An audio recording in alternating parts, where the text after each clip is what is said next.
ఈరోజు ప్రపంచ కార్మిక దినోత్సవం మేడే.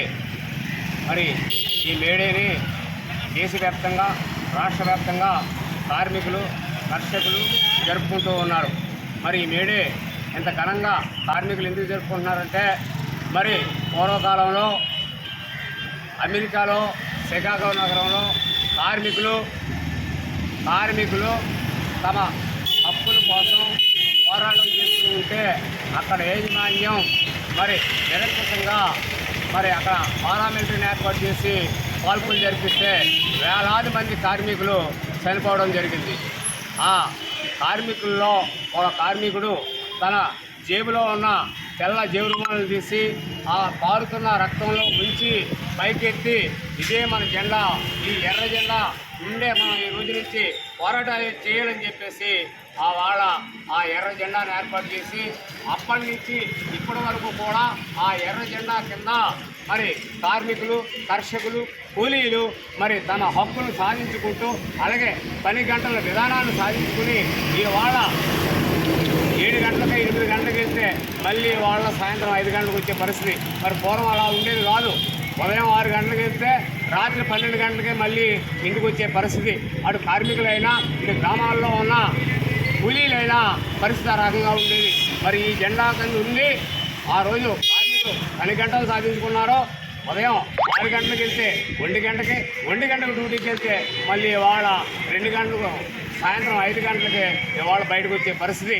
మరి అట్లా అనేకమైన ఉద్యమాలు చేసి కార్మికుల హక్కులు సాధించుకుంటే, అలాగే మోడీ అధికారంలోకి వచ్చిన తర్వాత కార్మికులు సాధించుకున్న కార్మిక చట్టాలన్నీ కూడా తొంగలో దుక్కి ఏకరాజ్యంగా పరిపాలన చేస్తూ ఉన్నాడు. మరి పేద ప్రజలకే అండగా ఉంటానని అధికారంలోకి వచ్చి, అలాగే నిరుపేదలకు ఉద్యోగులకు ఉద్యోగాలు ఇస్తానని, అలాగే స్విస్ బ్యాంకులో ఉన్న లక్షల కోట్ల రూపాయలు వాళ్ళకి తీసి ప్రతి పేదవాడు అకౌంట్లో వేస్తానని చెప్పేసి 0 అకౌంట్లు కూడా చేశాడు.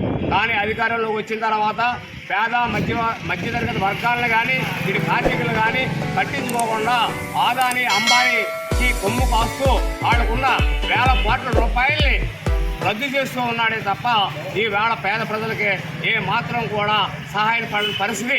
అలాగే ఇవాళ ఎస్సీ ఎస్టీ మైనార్టీ మీద ఇవాళ ఈ మోడీ ప్రభుత్వం దాడులు కొనసాగిస్తూ ఉంది. మన రాష్ట్రానికి ప్రత్యేక ఉత్తరాంధ్ర రాయలసీమకు ప్రత్యేక ప్యాకేజీ చేస్తామన్నాడు.